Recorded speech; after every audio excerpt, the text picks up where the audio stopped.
ഇത് നമ്മുടെ ഈ ഞണ്ട് കായൽ ഞണ്ടാണോ? കായൽ ഞണ്ട്, അഷ്ടമുടി കായലിലെ ഞണ്ട്. അഷ്ടമുടി കായൽ ഏറ്റവും ടേസ്റ്റ് ആയിട്ടുള്ള കായൽ വിഭവങ്ങളുള്ളത് അഷ്ടമുടി കായലാണ്. പ്രത്യേകത ഒന്ന് വേണമെങ്കിൽ ഒന്ന് അതിന്റെ ചുവന്നിരിക്കുന്ന സാധനമുണ്ട്, കല്ല. അതാണ് കറക്റ്റ് ആയിട്ടുള്ള നല്ല ടേസ്റ്റ് ആയിട്ടുള്ള ഞണ്ട്. പിന്നെ ഈ പറയത്തില്ലേ നിലാവുള്ള രാത്രി, നിലാവില്ലാത്ത രാത്രി, കറുത്തവാവ് വെളുത്തവാന്ന് പറയും. അപ്പൊ ഈ വെളുത്തവാവിന് അന്ന് ഇതിൽ മാംസം കാണത്തില്ല. വെളുത്തവാവിന്റെ അന്ന് ഞണ്ടിന്റെ ദേഹത്ത് മാംസം കാണത്തില്ല.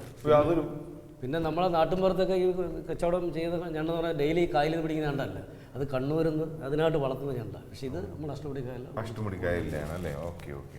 ഇതെന്താണ് ഈ വെളുത്തവാവ് കറുത്തവാവിന് അല്ലെങ്കിൽ ഇതിൽ മാംസം കുറയണത്? പണ്ടുള്ള ആൾക്കാരെ അങ്ങനെ പറയാം, ഈ പിന്നെ ഇരുട്ട്. ഇത് പ്രൂവ് ചെയ്തിട്ടുള്ളതാണോ? ആ ദിവസം പിടിക്കുന്ന ഞണ്ടുകൾക്ക് മാംസം ഇല്ലേ? അതിന്റെ തലേ ദിവസമോ പിറ്റേന്നോ പിടിച്ച മാംസം തിരിച്ചു കാണും. ഇതാണ് എപ്പിസോഡിന്റെ തുടക്കത്തിൽ പറഞ്ഞ പോലെ ഇന്ന് അന്ധവിശ്വാസങ്ങളുടെ ഏരിയ ആയി പോയിട്ടോ. ഇത് അതിനൊരു സയൻസ് ഉണ്ടാവും അല്ലേ? തീർച്ചയായിട്ടും. അതായത് കറുത്ത ഇരുട്ട് ഉദ്ദേശിക്കുന്നത്. ഓക്കെ.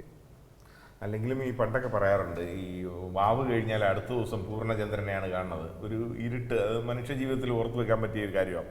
ഒരു അന്ധകാരം അങ്ങോട്ട് പോയി കഴിഞ്ഞാൽ പിന്നെ പ്രകാശം വരും. അതാണ് ഈ വാവിന്റെ കഥ.